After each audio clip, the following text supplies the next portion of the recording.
What it do, homies? We out here with some new Sunny V2. This time we checking out beloved YouTubers who died as legends. And I see some names down here that I recognize, especially like Technoblade. Let's go ahead, shut up, and turn it up. A party for legends, then these 10 YouTubers would all be invited. Supplying the vodka would definitely be Apator, who sadly predicted his own death just days before it happened. His final video was titled "I am not dead, I am 57 today," and it followed the same premise as all his other content. Apator would film himself almost always drinking spirits before going out to play in extremely cold conditions. Oh, wow. He'd mow his grass in the middle of a hailstorm, wash himself in bathtubs filled with ice, and wriggle like a worm in the snow. But on the subject of his death, the most important series had the label "On Thin Ice." As the title might suggest, Apator would ice skate on barely frozen lakes before always falling through to make it entertaining. The problem was, due to possible intoxication and having ice skates on his feet, Apator often struggled to escape the freezing water and had no one there to help if things didn't go to plan. I'm most time alone, 99%.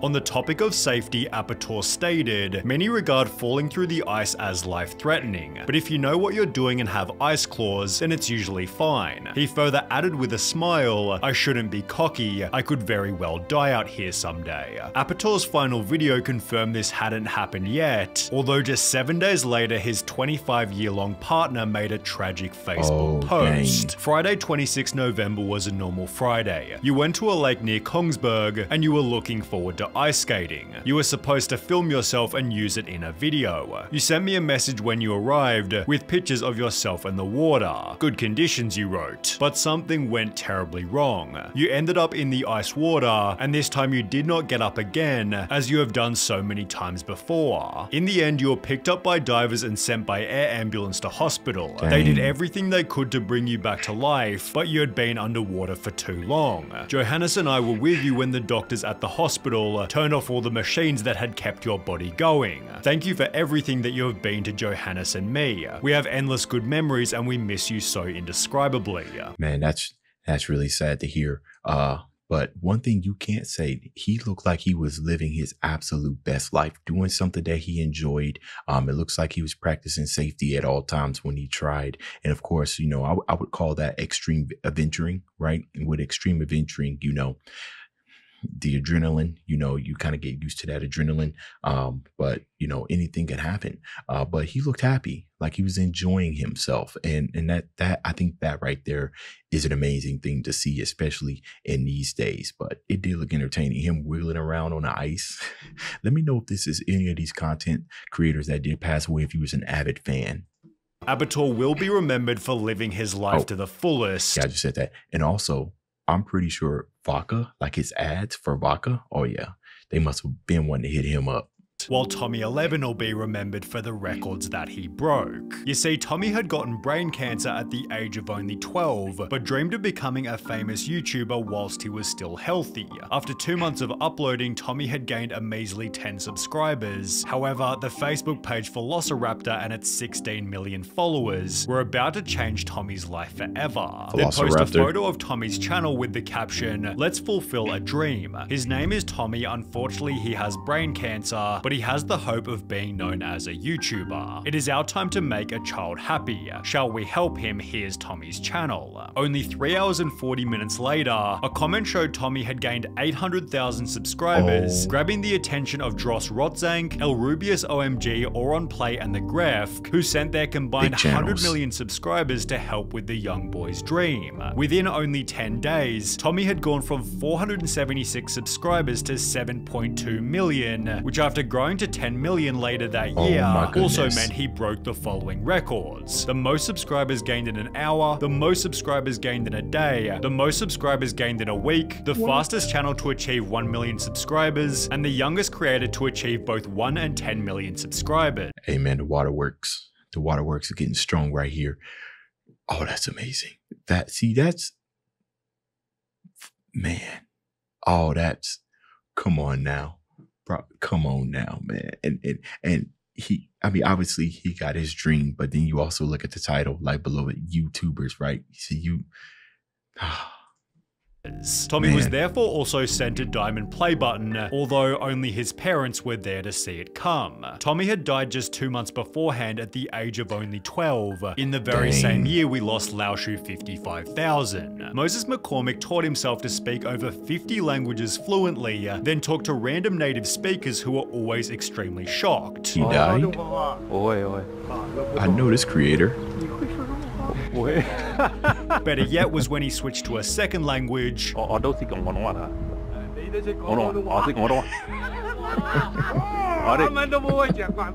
when he spoke an unusual language that wasn't quite so common. You're Germany? I'm Hungarian. Oh, Hungarian. See ya, hold watch.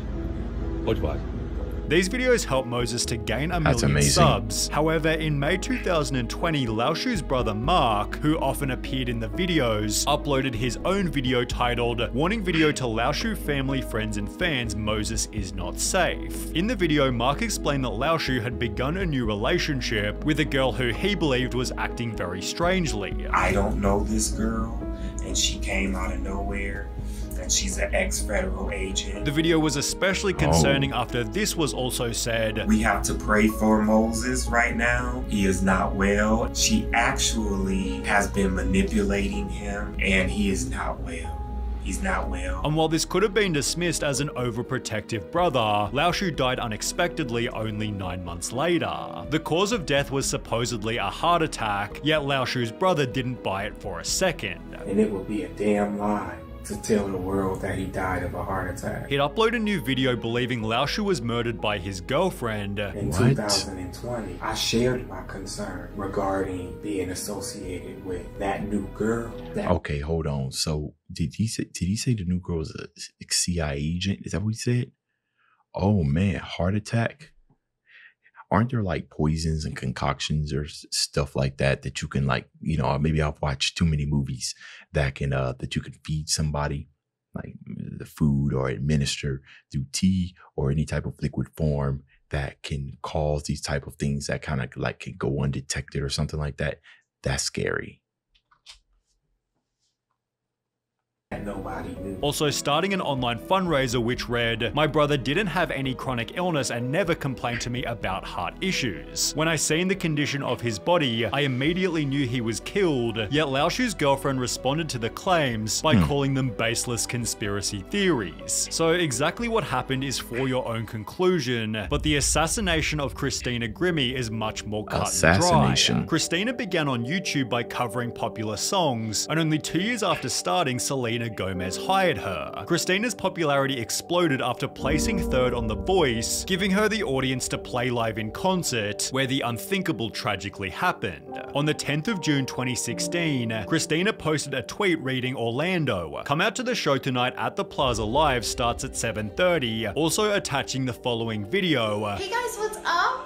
We're in Orlando today. Please come to the show if you live near Orlando, Florida." And as shown by the concert's footage, it went extremely normally. You guys are awesome! Oh my goodness! However, after the show concluded, Christina held a meet and greet, where just minutes after taking these fan photos, Kevin James Lubel walked up and fatally shot Christina. She's since been remembered as a beautiful person and an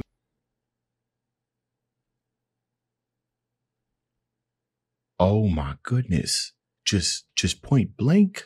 amazing singer, a beautiful soul with an amazing voice, and an incredible talent that won't be forgotten, similar to Rich Piana, who also inspired millions. The bodybuilding YouTuber had been using PEDs since a very early age.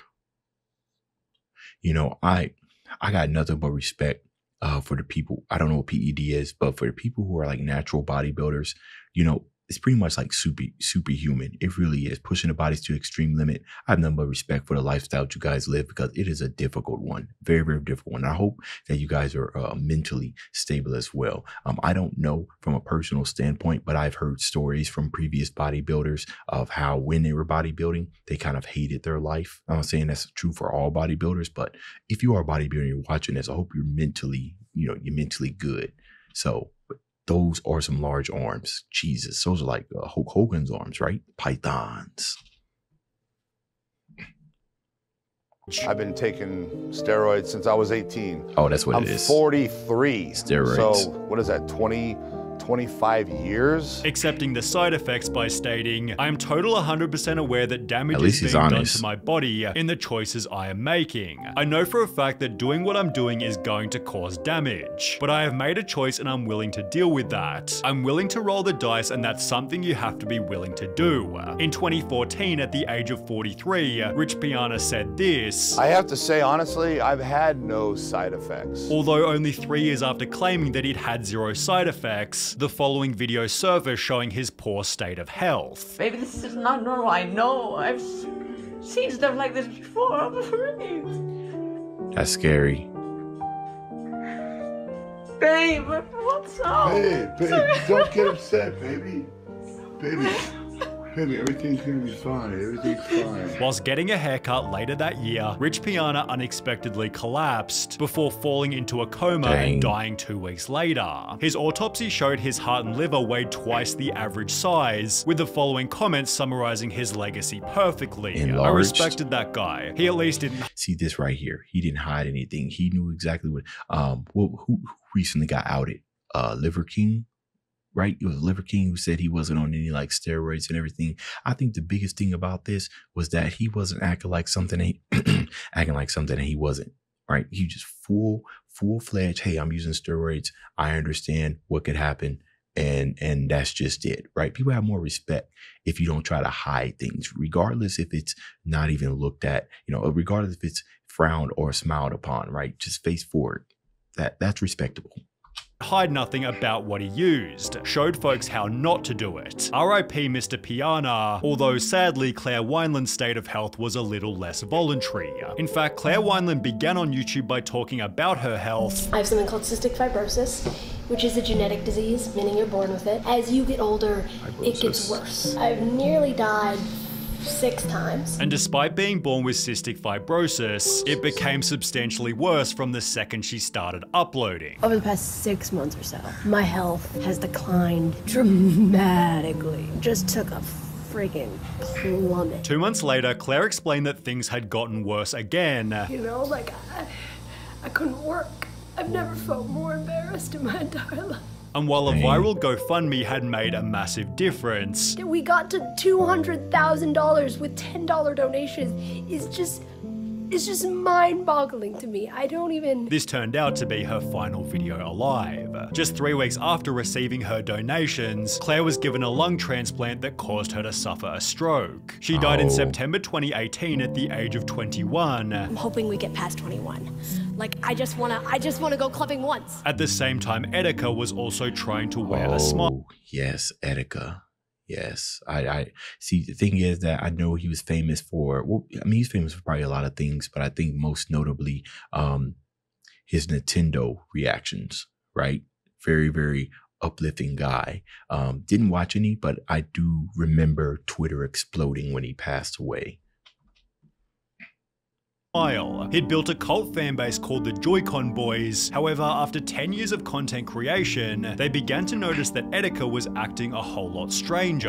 Senzu being Dragon Balls, all those things exist. Every dead person that died, they'll come back and they'll realize they're God. And they'll feel like they're Goku. As a result, Etika was placed in a mental hospital, and despite confirming his release by posting "I am free," he had more problems just around the corner. Police returned to Etika's house after some more concerning tweets, which he'd live streamed to the public for roughly 40 minutes. If you break into my apartment, you will be breaking the law, officer. Do not step foot into my apartment. You do not have permission. Now leave the premises before I call my lawyer and have him sue you. 2 months later, he'd post a new video titled "I'm sorry." I'm sorry I betrayed your trust. I'm sorry I pushed you all away. I'm sorry I made a clown of myself. After which his phone and bag were found abandoned on the ground. Police then found Etika's body roughly 5 days later, but at least Bernard Albertson's life had a much more wholesome ending. Bernard didn't begin on YouTube until the age of 72, but had lived such a jam-packed life his stories were instantly welcomed. On the 8th of November 2013, he'd post the incredibly viral An Old Man's Advice video, inspiring his audience with a couple words of wisdom. You can do anything that you want to do. Don't say the world is just against me. That's not true. Fun fact, no one searched for this, but we all needed it. 100%, man. You know, that's one of the beautiful things about elders is the stories. I mean, there's so many shortcuts to life that you can make by just simply listening to your elders. I have one remaining great grandparent. He turns 100 in July. And, you know, growing up, he had all kinds of stories, and it was just really, really nice to listen to him because he comes from a different time, a different era. If anything, he's more appreciative in the times that we're in now, seeing what he experienced in the past. So you need to be able to get that type of insight, that type of perspective from your elders while they're still alive. Some of that's invaluable. He'd therefore post another installment with the opposite philosophy to most boomers. Young people, without you, this world is nothing. You are the backbone of this world. Before uploading a series of Bible teachings, one of which from April 2019 discussing Armageddon and the end times. Well, as the top comment read, "May you rest in peace," it turns out this video was the end for Bernard himself, who died in October 2019 just before his 81st birthday. The channel remains active with content posted by his son, while more tragically, Technoblade's channel is still active with content posted by his dad. Technoblade was gaining roughly 20 million views per video when after a 3-month break he'd make an unexpected announcement. So in the last few days of July, I noticed that my right arm was starting to hurt a decent amount. I headed over to the doctor to see what was wrong, and the reason my arm hurts is because I have cancer. Techno spent the video joking like it wasn't all that serious. Of all the phone calls I've made, nobody took the news worse than my health insurance provider. They've been inconsolable for weeks. They were like, "You got what?" Having full confidence that things would turn out fine. I just want to clarify that the doctors I have are what an amazing outlook. Wow. like insanely good, bro. I'm gonna be getting some of the finest healthcare in the world, so don't worry about me too much. It had seemingly gotten more serious with the upload, "I almost became an amputee," yet Techno actually explained in the video that he was almost back to normal. I now have 99.9% less cancer than I used to, which is pretty great. World of difference between that at 100%, but so far everything is going according to plan. It seemed his condition was only getting better. So my arm, it's gotten a lot better. I can raise my elbow up to like my chin and my arm up to my forehead. However, only 3 months afterwards, it was confirmed by his dad that Technoblade had passed. Despite talking about the cancer in his arm, Techno didn't mention that it spread across his lungs, taking his life and devastating a fan base like the death of Joe Lindner. He was often referred to as the legendary Joe Aesthetic. I did watch Technoblade's last video. Yeah. Initially going viral for a muscle movement known as alien gains. However, Joe explained that it came from rippling muscle disease, and it was actually difficult to live with. By the way, it hurts so much, bro. It hurts like crazy. Further adding on Bradley Martin's podcast, it affected his vital organs. But there's nothing bad to the disease, no? Let's be honest, the muscle is also, the heart is also a muscle. And that's my biggest concern always. Scary. What if I have such a bad cramp that my heart gets a cramp? I don't know. It's called a heart attack. The conversation then flowed toward bodybuilding deaths. The fitness industry in general, a lot of people are kind of, you know, going out. Yet neither Brad or Joe could have ever guessed that only 23 days later, Joe would meet a similar fate. His girlfriend announced his death via Instagram, the cause of which being a brain aneurysm, remembering her partner with a pretty accurate description. An amazing and incredible person in this world. Brain aneurysm. I was sitting here thinking, you think maybe because of the overextension of the rippling muscles that would cause it, but a brain aneurysm. Whew, well, this was a pretty sad video. Not really sure. I mean, I knew it was going to be sad, but that was, anyways, some of these YouTubers, well, actually, I think most if not all, their positive outlook on life is inspiring, if you will, especially for those of us who are not facing life-threatening events, right? It kind of gives you another way of, you know, maybe it's like a wake-up call that whatever you got going on maybe isn't so bad, right? If you're not facing with death. But I don't want to say anything I shouldn't. I was going to go ahead and end the video here. Y'all let me know which one of these YouTubers you watched on a regular. It's the end of this video. Dave's out.